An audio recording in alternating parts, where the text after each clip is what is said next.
వంశీ గారిని కలిసి బయటకు వచ్చారు.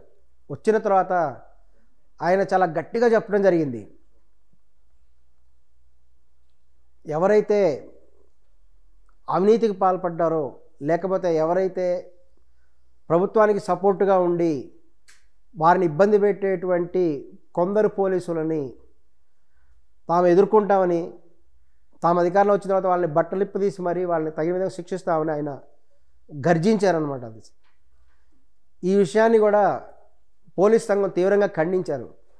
వాస్తవానికి జగన్మోహన్ రెడ్డి గారు అన్నది పోలీసులు అందరినీ కాదు, జాగ్రత్తగా గమనించాల్సిన విషయం ఇది. ఎందుకంటే ప్రభుత్వం అన్నాక ప్రభుత్వ ఉద్యోగులు అనేక మంది ఉంటారు. పోలీస్ డిపార్ట్మెంట్, రెవెన్యూ డిపార్ట్మెంట్, ఇంకా అనేక డిపార్ట్మెంట్స్ ఉంటాయి. ఎవరైతే అప్పుడు అధికారంలో ఉండే ప్రభుత్వానికి కొమ్ముగాసి వాళ్ళు చెప్పినటువంటి విధంగా కొన్ని రకమైనటువంటి కేసులు పెట్టడం, అట్లా ఇబ్బంది పెట్టిన వాళ్ళు మాత్రమే తాను చేస్తారని చెప్పడం జరిగింది. దీన్ని పోలీస్ సంఘం వారు కూడా తీవ్రంగా ఖండించారు. కానీ జాగ్రత్తగా గమనించాల్సిన విషయం ఏంటంటే జగన్మోహన్ రెడ్డి గారు అప్పుడు అంతకుముందు చీఫ్ మినిస్టర్గా చేసిన వ్యక్తి, ఆయనకు అన్నీ తెలుసు.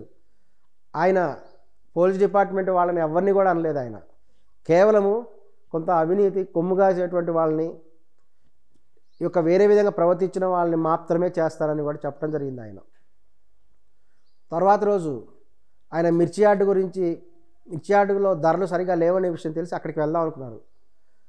ఆ సమయంలో ఆయన అక్కడికి వెళ్ళి వాళ్ళ యొక్క సమస్యలు కూడా తెలుసుకొచ్చిన సందర్భంలో ఆశ్చర్యకరమైన విషయం ఏంటంటే ఆయన దగ్గర అసలు ఎటువంటి పోలీస్ బందోబస్తు కూడా లేదు.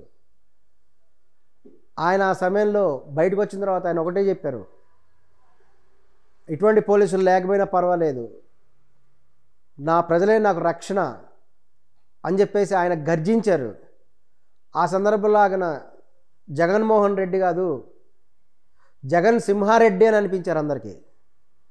ఆ విధంగా ఆయన ఒక సింహంలా గర్జించారు.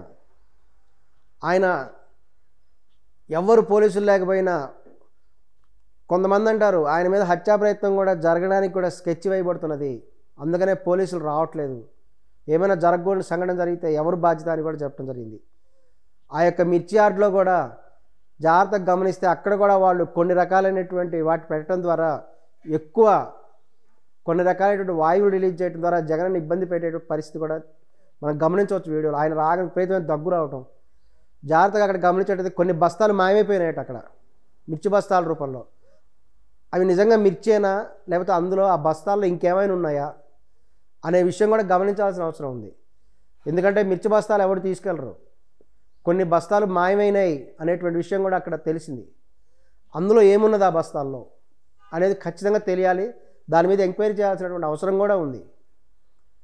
తర్వాత వీళ్ళందరూ కూడా ఇవాళ వెళ్ళేసి గవర్నర్ గారిని కలవటం, వైఎస్ఆర్ కాంగ్రెస్ పార్టీ వాళ్ళ ప్రముఖులందరూ వెళ్ళి ఆయన కలిసి Z+ కేటగిరీ ఉన్నటువంటి జగన్మోహన్ రెడ్డి గారికి కనీస పోలీసు భద్రత కూడా కల్పించకపోవటం అంటే ఇది ఆయన మీద హత్యా ప్రయత్నానికి ఏదైనా ప్లాన్ జరుగుతుందా అనేటువంటి భయ ఆందోళన వాళ్ళు వ్యక్తం చేయడం జరుగుతున్నది.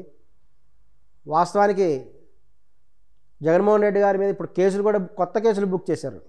ఏంటంటే ఆయన పర్యటన చేశారు, ఆ సందర్భంలో ఒక ఎమ్మెల్సీ ఎలక్షన్ కూడా అమల్లో ఉందంట, ఆ సందర్భంలో వీళ్ళు వచ్చారట, కాబట్టి కోడ్ని ఉల్లంఘించారని చెప్పేసి జగన్మోహన్ రెడ్డి గారు ఇంకొంతమంది మీద కూడా కేసులు బుక్ చేశారు.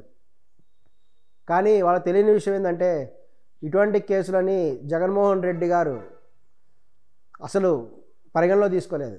ఎందుకంటే ఆయన ఎన్నో పెద్ద పెద్ద కేసులు చూసినటువంటి ఆయన, ఇదంతా చిన్న దోమ కుట్టు లాంటిది ఆయనకి, ఆయన అసలు పట్టించుకోలేదని. ఎందుకంటే ఆయనకు ప్రజా సమస్యలే ఇంపార్టెంట్, ప్రజా సమస్యలను పరిష్కరించాలి, మిర్చి రైతుల సమస్యను పరిష్కరించాలి, ఆ ప్రాంతంలో సమస్యలు పరిష్కరించాలనేటువంటి ఆయన ఉత్సాహం ఆయనలో ఉంది. దానితోడు ప్రజల ఆదరణ విపరీతంగా ఉంది. ఇది చూసి తెలుగుదేశం పార్టీ వాళ్ళ వెన్నులో వణుకుపుడుతున్నది, వాళ్ళు భయపడుతున్నారు. ఏంది ఇంత జనం రావటం ఏంటి, ఏం జరుగుతుంది అసలు అని కూడా వాళ్ళు కూడా ఆశ్చర్యపోతున్నారు. తర్వాత ఇవాళ ఆయన శ్రీకాకుళం పర్యటన కూడా చేశారు, అక్కడ కూడా విపరీతమైనటువంటి ఆదరణ. ఇక జగన్మోహన్ రెడ్డి గారు వస్తుందంటే ఇక జగన్ సింహారెడ్డియే, జగన్ సింహారెడ్డి సీఎం అంతే, ఇక సింహంలాగా ఆయన గర్జిస్తున్నారు.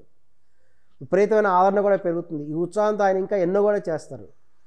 ఇప్పుడు ఒకవేళ ఆయన మీద కేసులు పెట్టి ఆయన కొత్తగా అరెస్ట్ చేసినా కానీ ఆయనకు వచ్చినటువంటి ఆదరణ ఏమాత్రం తగ్గదు, ఇంకా ఆదరణ పెరుగుతుంది. ఎందుకంటే ఆయన ఆ ప్రాంతంలో మిర్చి రైతుల యొక్క ప్రజా సమస్యలు ఏంటి వాటిని తెలుసుకుందాం, వాటిని పరిష్కరిద్దాం అనేటువంటి ఉద్దేశంతో వచ్చారు ఆయన. ప్రజల సమస్యను పరిష్కరించే ఉద్దేశంలో కేసులు పెడితే ప్రజలు ఆగ్రహానికి లోనవుతారు. కేసులు పెట్టి చివరికి ఆయన అరెస్ట్ చేసినా సరే ఆయన సంతోషంగా తన ప్రజల కోసం జైలుకి వెళ్తారు. ఆయన మరలా బయటకు వస్తారు. ఇప్పుడున్నటువంటి ఓటు బ్యాంక్ అంటే ఇంకా అనేక శాతం ఓటు బ్యాంక్ ఇంకా పెరిగే అవకాశం ఉంది. ఈ యొక్క సానుభూతి పెరిగి ఆయన ఇంకా విపరీతంగా ఓటు బ్యాంక్ ఆయనకు పెరిగి విపరీతమైనటువంటి విజయం సాధించేటువంటి అవకాశం కూడా ఉంది. ఈ సందర్భంగా తెలుగుదేశం పార్టీ వాళ్ళు కూడా ఇవన్నీ కూడా చాలా తీక్షణంగా గమనిస్తున్నారు. ఈయనకు పెరిగినటువంటి ప్రజాదరణని కూడా గమనిస్తున్నారు. పవన్ కళ్యాణ్ గారు అంతా దాంట్లో లేకపోవటం, వాళ్ళు అనుకున్నటువంటి అమలు చేయలేకపోవటం, ఈ యొక్క ముళ్ళ కిరీటం నెత్తిన పెట్టుకున్నారా బాబు అని చంద్రబాబు నాయుడు గారు బాధపడుతున్నారేమో అని అనిపిస్తున్నది. ఏదేమైనా ఎన్ని కేసులు పెట్టినా ఆకాశంలో సూర్యుడిని ఎవరు ఆపలేరు. అలాగే ప్రజల మీద ప్రేమ ఉండి ప్రజలకు సేవ చేయాలనుకునేటువంటి ఒక గొప్ప నాయకుడిని కూడా ఎవ్వరు ఆపలేరు. ఎవరు ఎన్ని కేసులు పెట్టినా సరే జగన్మోహన్ రెడ్డి గారు తగ్గనటువంటి ధైర్యంతో ఎంతో పట్టుదలతో తన ప్రజలందరికీ కూడా సేవ చేసి ఫ్యూచర్లో మళ్ళీ నెక్స్ట్ చీఫ్ మినిస్టర్ అవుతారనే ప్రజలందరూ కూడా భావిస్తున్నారు. నమస్కారం.